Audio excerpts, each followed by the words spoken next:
सहनाववतु सहनौ भुनक्तु सह वीर्यं करवावहै तेजस्विनावधीतमस्तु मा विद्विषावहै।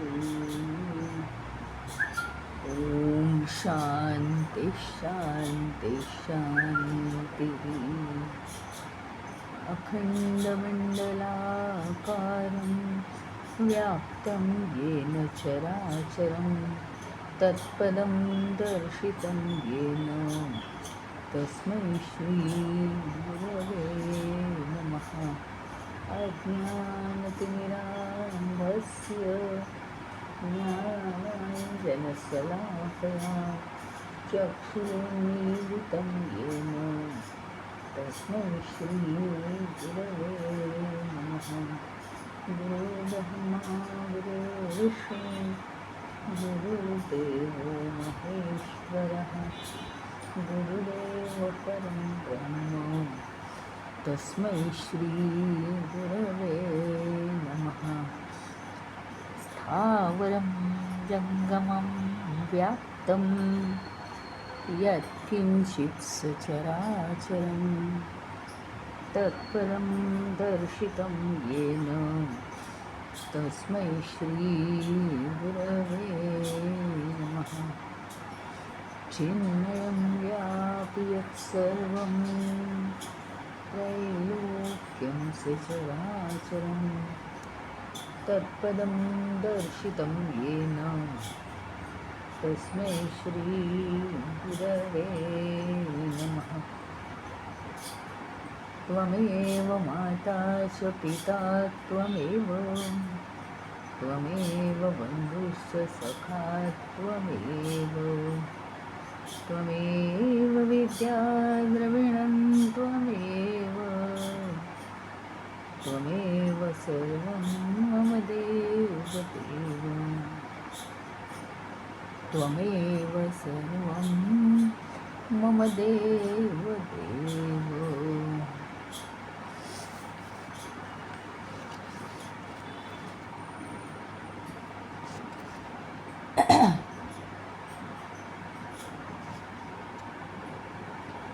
मुखाभासको दर्पणे दृश्यमानो मुखत्वात् पृथक्त्वेन नैवास्ति वास्तु चिदाभासको धीषु जीवोऽपि तद्वत् सनित्योपलब्धि स्वरूपोऽहम् आत्मा।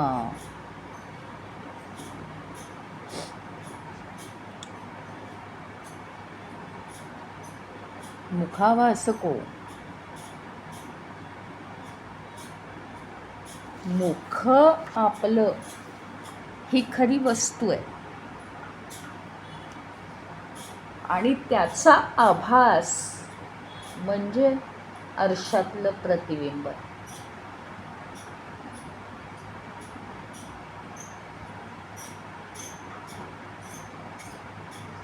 ॲक्च्युली एक गोष्ट जर सांगितली तर माझ्या सकट आपल्या सगळ्यांना वाईट वाटेल। काय आहे, जेव्हा आपल्याशी समोरचा वेगळा वागतो, जसं वागायला नको तसा वागतो, ते जस्ट एक प्रतिबिंब असतं। तशी असलीयत माझ्या आतमध्ये आहे, त्याचं ते प्रतिबिंब पडलं। ही शॉकिंग न्यूज आहे, शॉकिंग न्यूज आहे। आत्ताची जी सगळी आजूबाजूला अगदी सख्यातली नातीच असायला पाहिजेत असं नाही, पण जी काय समजा आपली कुटुंबातली नाती गोती, आपल्या परिसरातली आपली नाती, नातेसंबंध, मित्रमैत्रिणी, म्हणजे मानलेला मुलगा, मानलेली मुलगी, मानलेला भाऊ, मानलेली बहीण, जे काय सगळं आहे ते गतजन्माचंच प्रतिबिंब आहे. जे काय आहे ते, आणि त्याच्यामुळे जे चांगलं आहे तुम्ही यातलं काहीही रिजेक्ट करू शकत नाही. फार मोठा लेसन या एका श्लोकातून सांगितलेला आहे. फार मोठा, म्हणजे व्यवहाराच्या भाषेत पण आणि आध्यात्मिक भाषेत पण. शॉकिंग आहे. अगदी छोटं मोठं काहीही, कोणीतरी आपल्याला निग्लेक्ट करतंय, कोणीतरी आपल्याशी वेगळं वागतंय, कोणीतरी आपल्याशी चांगलं वागतंय, कोणीतरी आपल्याशी काहीतरी इच्छेने चांगलं वागतंय. सगळं गतजन्मातला खेळ पुढे चालू आहे तो, आणि ते कोणी विचारलं नाही. मग कसा आहे तो खेळ, मग ते सॉल्व करा बरं. आता इतके % राहिले का गतजन्मातलं आपलं देणं, हे काही कोणी विचारलेलं नाही. ते लॉजिक नाही आहे त्याच्यामध्ये काही, सगळं इलॉजिकल आहे. कोणत्या वेळी काळ कसा येईल आणि ते रिलेशन कसं होईल, कोणत्या वेळी काळ कसा येईल आणि कोणती घटना घडेल हे सांगू शकत नाही कोणाला. ते काळाला सुद्धा माहिती नाही आहे. काय आहे माहिती का, हा खेळ सगळा ॲटम्स आणि मॉलिक्युल्सचा आहे. ॲटम्स आणि मॉलिक्युल्स मिळून, अणुरेणू मिळून मोठ्या गोष्टी बनतात. या सगळ्या घटना सुद्धा त्या गेल्या जन्मांच्या ज्या गुप्त समष्टी वासना आहेत. म्हणजे याला एक उदाहरण देऊ शकतो आपण. शेतात बी पेरलं आहे, पण तो पावसाच्या आधीच पेरायला पाहिजे. आणि ते सुद्धा कसं, नुसतंच पेरायचं आहे, घेतली जमीन, पेरलं बी, टाकून दिलं सगळं, जमीन फेकून दिलं वरून, नाही. त्याला जमीन नीट कसावी लागेल, बरोबर पावसाचे दिवस बघावे लागतील. यावर्षी हवामान कसं काय, पाऊस पुढे पुढे ढकलला जातोय की काय, नाही तर बी सगळं वाया जाईल, तर भरपूरच पाऊस येतोय, वाहून जाईल बी सगळ्याचा अंदाज घ्यावा लागतो. हा अंदाज निदान हा अंदाज शेतकऱ्याला घेता येतो. आणि मग त्याच्यावर पाऊस पडला योग्य पडला तर पीक व्यवस्थित येतं. ते काय काय इन्व्हॉल्व आहे त्याच्यात.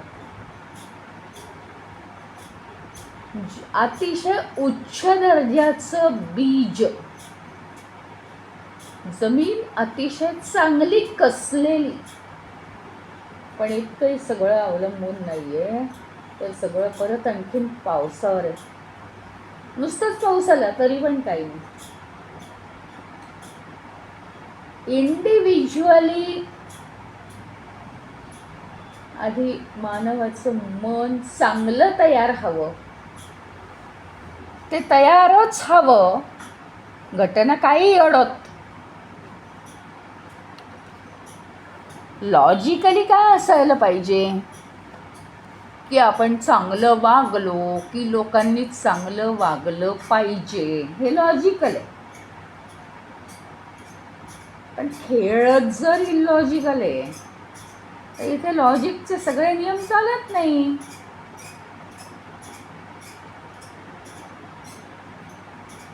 त्याच्यामुळे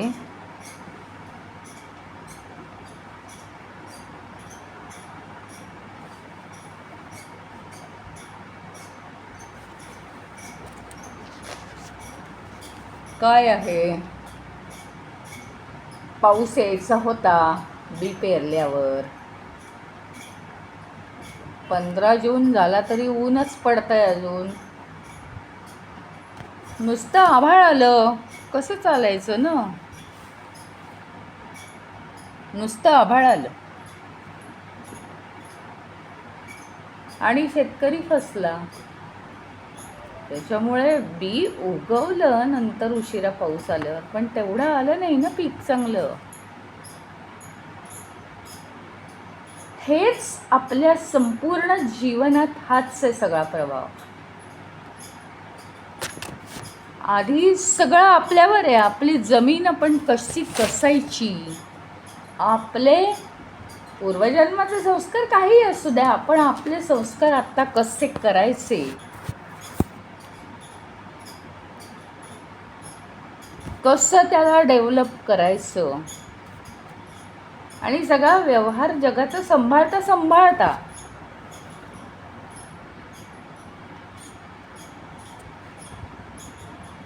आणि एवढं सगळं करून सुद्धा बीज विचारांचं चांगलंच टाकायचं आहे आपण. पॉझिटिव्ह आणि उदार मनाने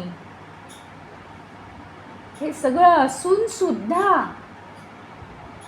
शेवटी समष्टी परिस्थिती काय निर्माण करेल हे सांगू शकत नाही. समष्टी परिस्थिती याचा अर्थ काय, कसा खेळ चालतो, काय सगळे काय पापी होते का काय गेलेले कोरोनामध्ये? नाही. समष्टी काय होती त्यावेळेस? कोरोना ही समष्टी होती. त्याच्यात ज्यांची पूर्वजन्माची बीज रुजली ते गेले, आणि ज्यांची नाही रुजली ते नाही गेले. म्हणजे समष्टीचा प्रभाव काय आहे हे सांगू नाही शकत. समष्टी शेवटी काय असते माहिती का? तुमचे आमचे विचार, वैयक्तिक विचार एकत्र येऊन समष्टी बनते. हे वाक्य इतकं सोपं नाही आहे. एक मनुष्य चांगला असायला लागतो, 5 चांगले मनुष्य मिळून कुटुंब होतं, 5 चांगली कुटुंब मिळून शेजार-पाजार होतो, 5 शेजार-पाजार मिळून समाज होतो, 5 समाज मिळून जिल्हा होतो. हे असं इतकं सोपं नाही आहे म्हणणं नुसतं. त्याच्यात हा इतका गहन अर्थ आहे. म्हणजे मीही माझे विचार चांगले ठेवणं ही रिस्पॉन्सिबिलिटी फार मोठी आहे. मी समष्टीच घडवत असतो, कारण मी या समष्टीच्या मशीनचा एक महत्त्वाचा पार्ट आहे. छोटासा का असे ना, एक स्क्रू आहे म्हणा, एक छोटीशी स्लाईड आहे म्हणा, काही म्हणा ना, पण या समष्टी मशीनचं मी एक छोटासा पार्ट आहे. पार्ट लूज झाला की गेलं सगळं, काही उपयोगच नाही. मग माझे विचार जर चांगले नसतील कुठल्याही परिस्थितीत, आणि ते चांगले विचार असणं ते काय फक्त समष्टीवर उपकार करायचे असं नाही. माझं जीवनच मुळी समष्टीवर अवलंबून आहे, ते तर आहेच, परंतु ते माझे विचार चांगले असणं, पहिलं माझ्याच स्वतःवर उपकार होतील. नेहमी उदाहरण देते मी.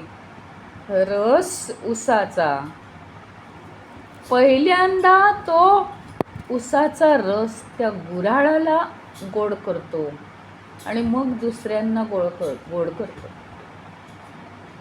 माझ्या मनातून निघालेले जे पॉझिटिव्ह विचार आहेत ते प्रथम मला फायदा देतात आणि नंतर दुसऱ्याला फायदा देतात. पण तरीसुद्धा समष्टीची जबाबदारी माझ्यावर आहे, कारण मी त्या मशीनचा स्क्रू आहे. माझे थ्रेड्स खराब होता कामा नयेत. फार महत्त्वाची गोष्ट आहे.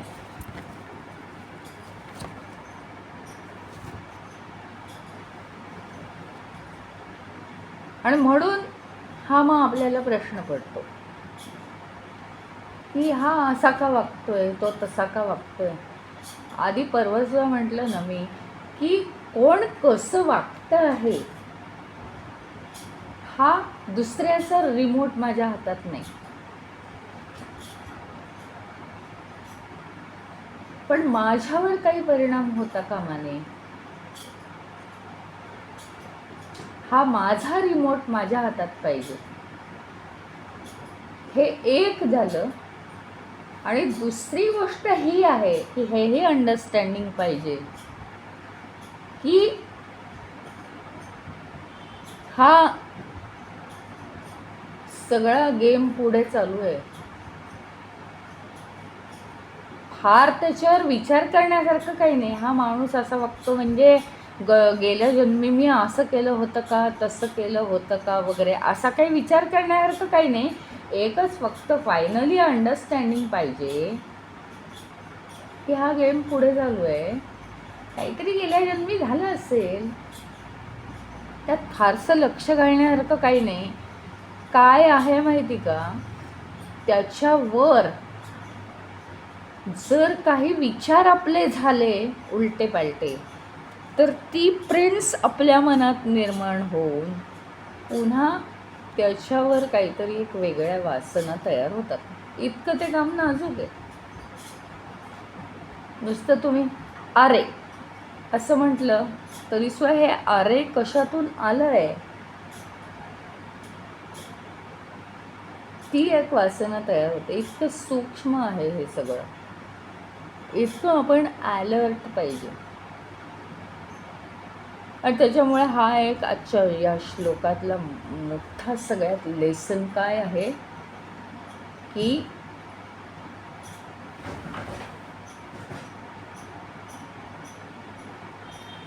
समोरचा असा वागतो, हे माझं प्रतिबिंब आहे. हे मनाशी आपल्या ठाम समजूत पाहिजे.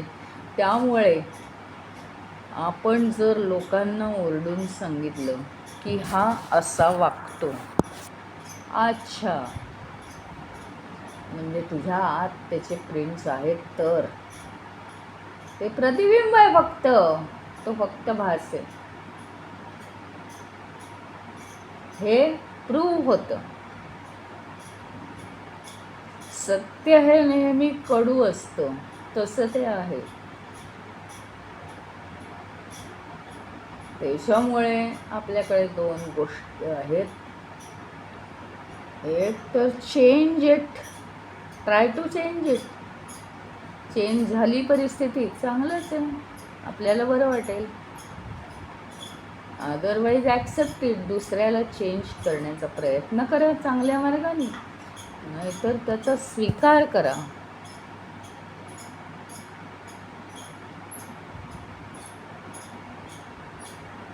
अनेक आपल्याला दिवसभरात रूप दिसतील. दोन अर्थ आहेत त्याच्यात. एक तर ती आपलीच प्रतिबिंब आहेत, आणि एकदम तुम्हाला हायर थिंकिंग करायचं असेल तर दुसरं म्हणजे ती परमतत्वाचीच प्रतिबिंब आहेत. मग त्याच्यात काही चांगला आणि वाईट विचारच करू नका. दोन पद्धतीचे विचार आहे त्याच्यात. आपल्याला ज्यावेळी व्यवहारच हवा असतो त्यावेळी व्यवहारात्मक असेल तर समोरचा जे वागतो आहे ते माझंच प्रतिबिंब, म्हणजे मीच काहीतरी केलेलं असलं पाहिजे अननोन गेल्या जन्मात. आणि हायर थिंकिंगमध्ये काहीही विचार न करता हे तर परमतत्वाचं प्रतिबिंब आहे. बाकी मग काहीच दिसत नाही मला, चांगलं आणि वाईट काहीच दिसत नाही. त्यापासून मी अलिप्त आहे. मग असे दोन पद्धतीचे विचार आपल्याला करता येतात.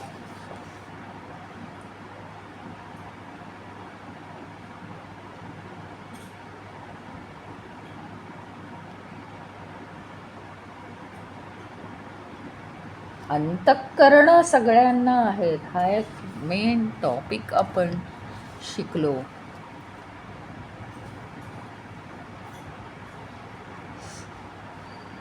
अंतःकरण सगळ्यांना आहेत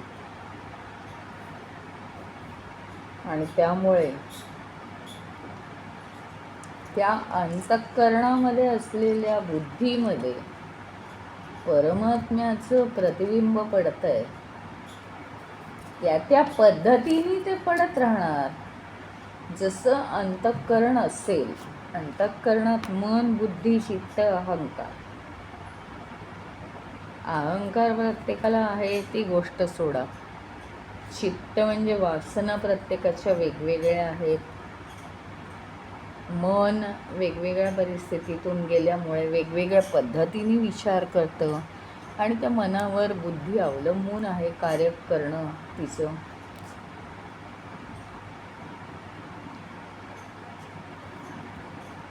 अशा रीतीने या चार गोष्टींचा विचार करता त्या अंतःकरणामध्ये पडलेलं हे जे परमतत्वाचं प्रतिबिंब आहे तो केवळ भास आहे ना. पण ते प्रतिबिंब कशाचं पडलं? अरे डबक्यामध्ये सूर्याचं प्रतिबिंब पडतं, म्हणून सूर्याचा कधी डबक्याच्या रिलेशनमध्ये विचार केलाच नाही ना आपण. आपल्याला हे चांगलं कळतं ना, जाऊ दे ना, ते डबकं आहे, संपलं. आपल्याला चांगलं कळतं सूर्य तो सूर्यच.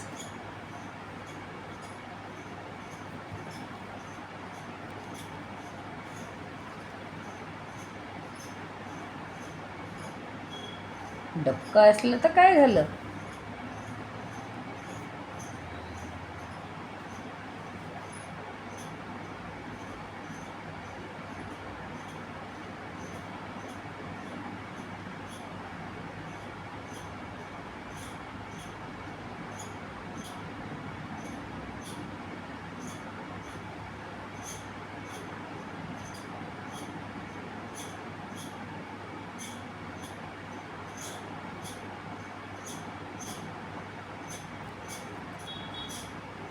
त्यामुळे प्रतिबिंब हा एक भास आहे. मग आपल्याला काय माहिती का, कोणाचीही एक्सपेक्टेशन राहणारच नाही आपल्याला. ते तर प्रतिबिंब आहे. प्रतिबिंब काय देणार आपल्याला?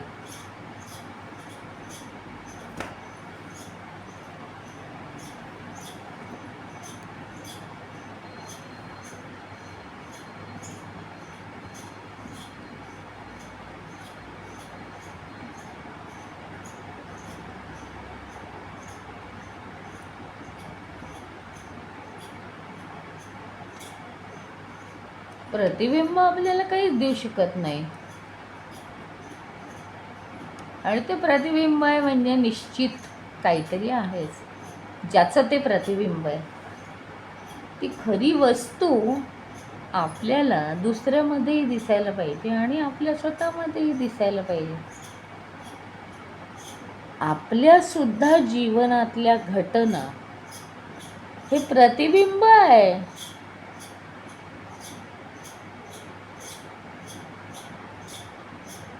याच्यामुळे सतत एक प्रकारचं रिमाइंडर मिळतं की परमतत्व आहे बरं का. त्याचंच हे प्रतिबिंब पडलं. मग ते रिमाइंडर मिळण्यासाठी जे काही निमित्त होतं ते सारखं चांगलंच कसं काय होईल? आणि चांगलं आणि वाईट काही नाहीच आहे. फक्त निमित्त आहे.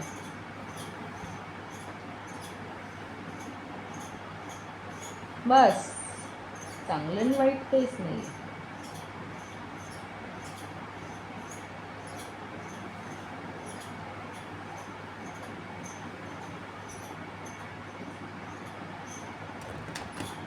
अंतःकरणाची जर उपाधी नसेल तर ते आत्मतत्वच आहे.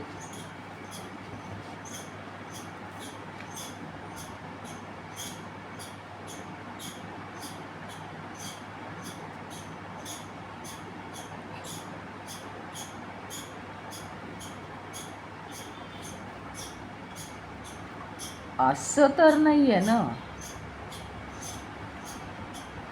की आपला जो चेहरा होता तो हरवला आणि तो सापडत नव्हता म्हणून आरशात बघितलं, मग ते प्रतिबिंब दिसलं म्हणजे नक्की आपला चेहरा आहे हे समजलं. असं काही आहे का? नाही ना, चेहरा आहेच.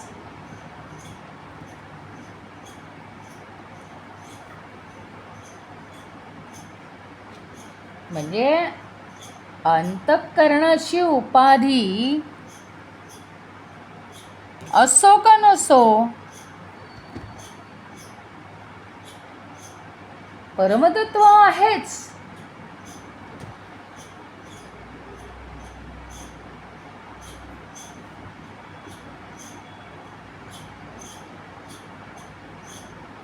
सतत मला जाऊन बघावं लागत नाही आरशात. आहे ना मला चेहरा, असं बघावं लागतं का? आज आहे ना माझ्याकडे माझा चेहरा. नाही. मग आरसा नसला, प्रतिबिंब ह्याचा उपयोग आपण असली गोष्ट बघण्यासाठी करत नाही ना.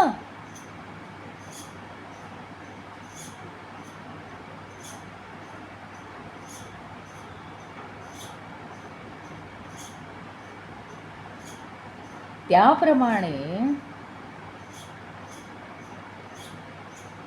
अंतःकरणाची उपाधी असली काय नसली काय, मग त्याच्यापेक्षा नसलेलं बरं ना.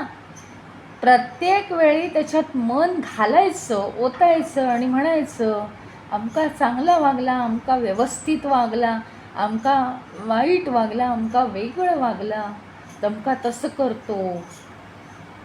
हे आपल्या अंतःकरणाच्या साह्याने आपण बोलतोय. प्रत्यक्षात सगळं इलॉजिकल चाललेलं आहे. तो जो कोण वागतो आहे त्याचं स्वतःचं वागणं सुद्धा त्याच्या हातात नाही आहे. ॲक्च्युली ते सगळं नियतीच्या हातात आहे. कित्येक वेळा आपल्याला स्वतःला सुद्धा अनुभव येतो की अरे माझं त्यावेळेस चुकलं, काय म्हणजे काय माझे विचार होते, मी असं कशाला वागलो. पण आता काय वेळ निघून गेली, माझ्या अजिबातच लक्षात नाही आलं. जाऊ दे, हे आता असंच व्हायचं होतं, असं आपल्याला कित्येक वेळा वाटतं सुद्धा. पण सगळं निमित्त आहे. ते वय निमित्त आहे, ते विचार निमित्त आहेत, तो काळ निमित्त आहे, त्या घटना निमित्त आहेत. अनेक वेळा काय होतं, अतिशय तरुण जे वय असतं, अतिशय तरुण म्हणजे साधारण 20 ते 30 नंतर सुद्धा थोडी थोडी मॅच्युरिटी येते. 20 ते 30 या वयात खरोखरीच उडण्याचेच दिवस असतात. आणि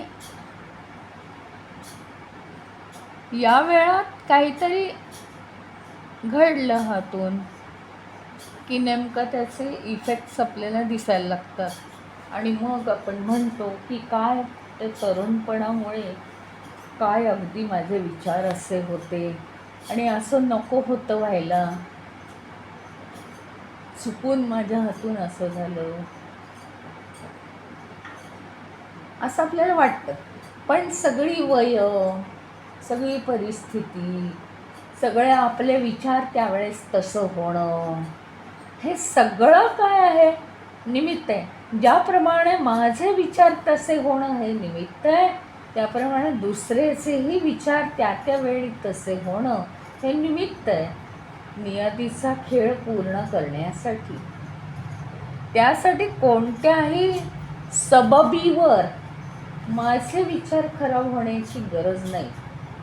आत्ताच सांगितलं त्याप्रमाणे सतत आपली जमीन जी आहे मनाची, ती कसून घ्यायची आहे, नांगरायची आहे, स्वच्छ करायची आहे.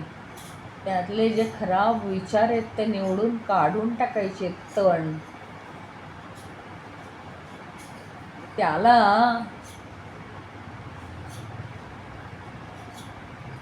बुद्धीचं बीज घालायचंय. मनाला एवढे विचार नसतात. बुद्धीचं विवेकरूपी बीज त्याच्यामध्ये टाकायचं आहे. हे सगळं जरी तयार असलं तरी, मी इतकं केलं, मी इतकं चांगलं वागलो, मी असं केलं, तरी सुद्धा असं कसं, हे नाही होऊ शकत. पाऊस येणं कोणाच्याच हातात नाही आहे. आला तर तो बेमालूम आला तर कोणाच्याही हातात नाही की त्याला थांबवणं. पूर आला तरी थांबवता येणार नाही.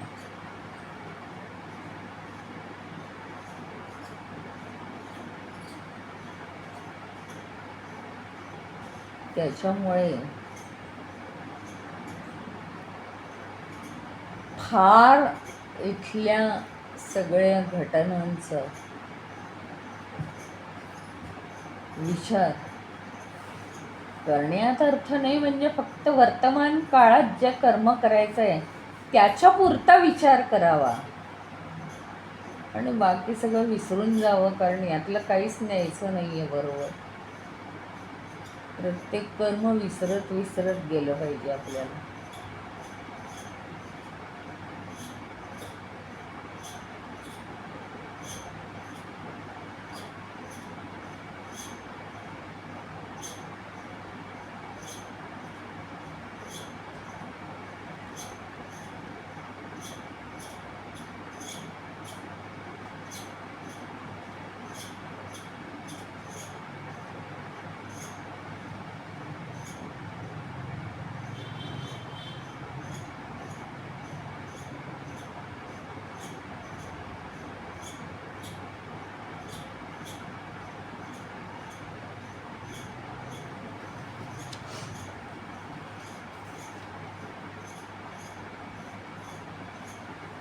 अंतःकरणाची उपाधीच ठेवली नाही तर आत्मतत्वाचा शोध लवकर लागू शकतो.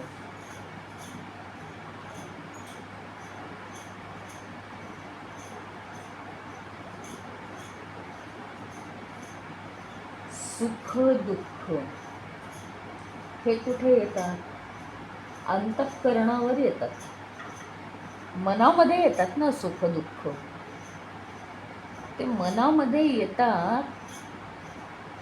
म्हणजेच अंतःकरण काय आहे? आपला आरसा आहे ना. अंतःकरण आरसा आहे, त्याच्यात ते सुख दुःख दिसतात. म्हणजे तो हाच आहे, ते काय आपलं खरं स्वरूप नाही.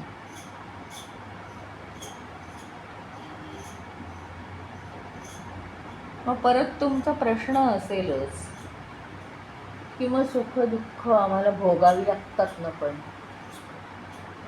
ती भोगायची का नाही भोगायची हा तुमचा व्यवहाराचा प्रश्न आहे. पण सुख दुःख काय असतात ते सांगितलं. सुख दुःख ही अंतःकरणावर निर्माण होतात, मनामुळे. मनाला दुःख होतं, मनाला सुख होतं. बुद्धीला कधीच होऊ शकत नाही. बुद्धीला विवेक असतो.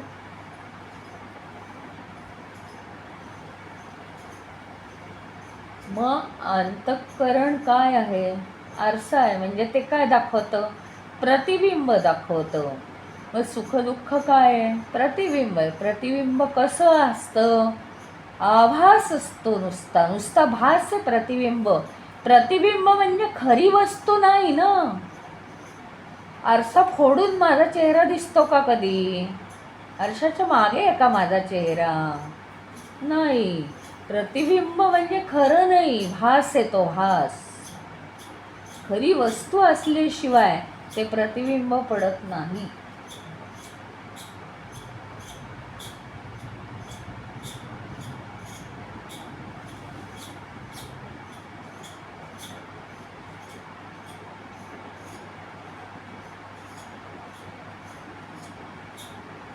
एकच मनुष्य, त्याच्या भोवती सगळे गोलगोल आरसे, एक मोठा उभा दिसणारा उभं प्रतिबिंब.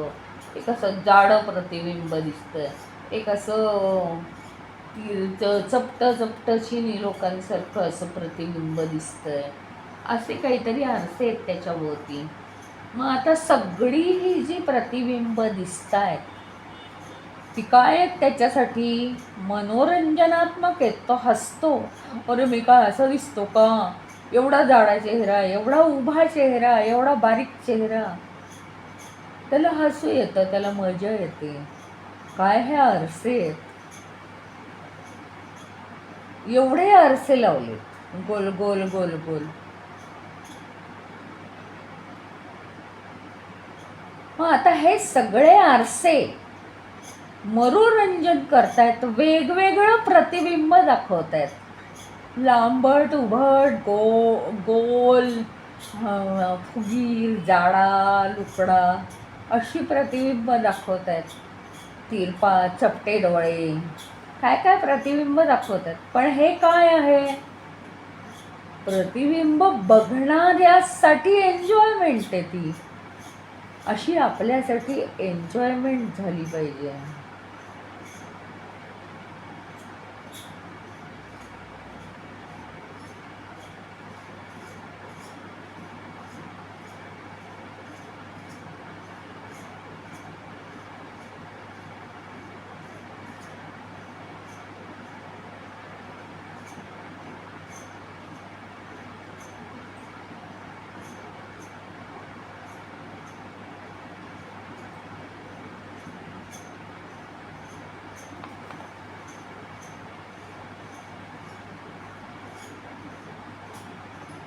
काय आहे माहिती का?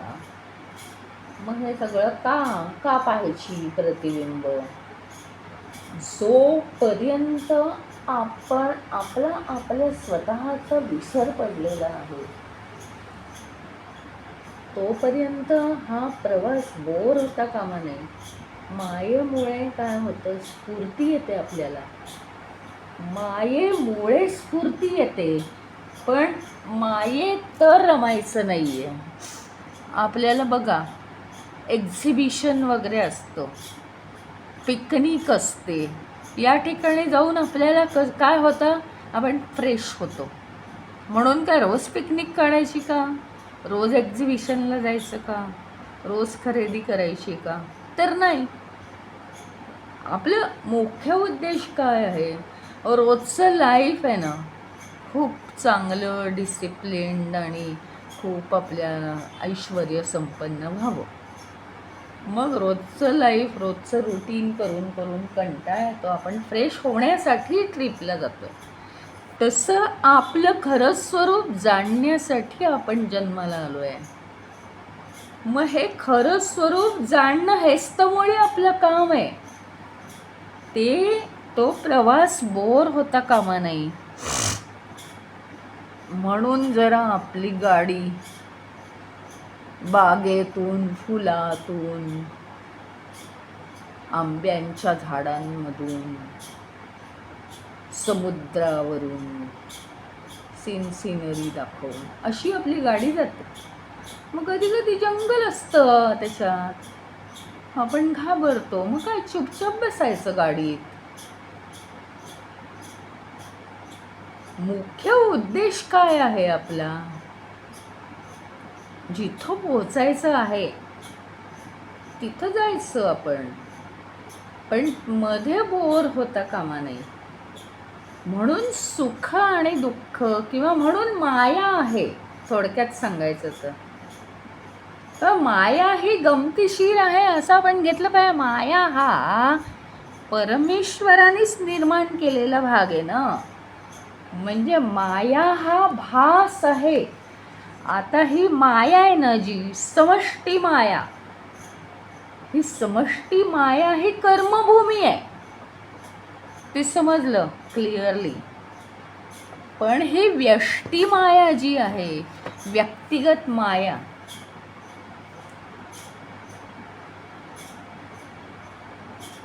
त्या मायेची आम्हाला कितपत गरज आहे.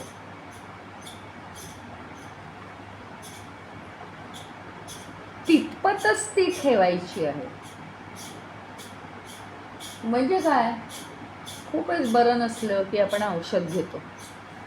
1 दिवस 2 दिवस, कशाला जास्त घ्यायचंय, आता बरं वाटतंय ना, आता कशाला घ्यायचंय. जोपर्यंत अंडरस्टँडिंग नाही आहे की मला आत्मतत्व प्राप्त करायचंय किंवा मला ॲक्सेप्टन्स हवा आहे, मला सुखदुःख नाही आहेत, मनाला सुखदुःख आहेत, मी परमतत्व आहे, हे सगळं जोपर्यंत आपल्याला समज येत नाही आहे तोपर्यंत हाल नको. म्हणून मायेच्या गमती जमती आहेत. कधी चांगलं कधी वाईट. मायेत हे आहेच ना, काही येतं काही जातं, काही येतं काही जातं. मग कधी चांगलं आपण त्याला लेबल लावले, काही चांगलं येतं काही वाईट येतं, ते चालू राहणार. मुख्य उद्देश हा नाही आहे की मायेतच रमायचं. ते काय मायेमध्ये राहायला जायचं नाही आहे. आपण राहायला आल्यासारखं वागतोय, पाहुण्यांकडे जातो. मस्त आपलं घर असल्यासारखं बसायचं नाही आहे तिथे, परत यायचं आहे ना आपल्याला. मग आवश्यक तेवढं राहून थोडीफार एन्जॉयमेंट करून परत यायचं आहे आणि आपल्या आपल्या कामांना लागायचं आहे. त्याच्याप्रमाणे ते अंडरस्टँडिंग येईपर्यंत नुसतं बसून काय करणार. आणि वासनांचं सुद्धा गुंडाळी सोडवली गेली पाहिजे ना हळूहळू, तेही आहेच.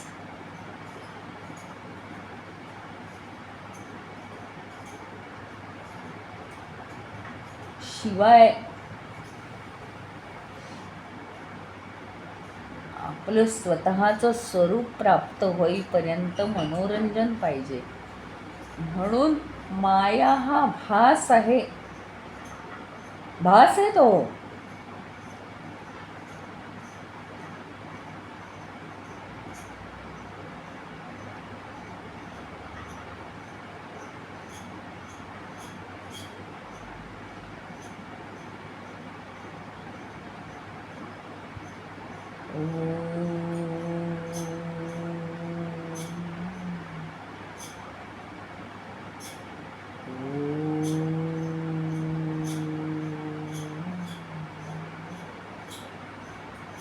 ओम पूर्णमद पूर्णमिदं पूर्णात् पूर्णमुदच्यते पूर्णस्य पूर्णमादाय पूर्णमेवावशिष्यते.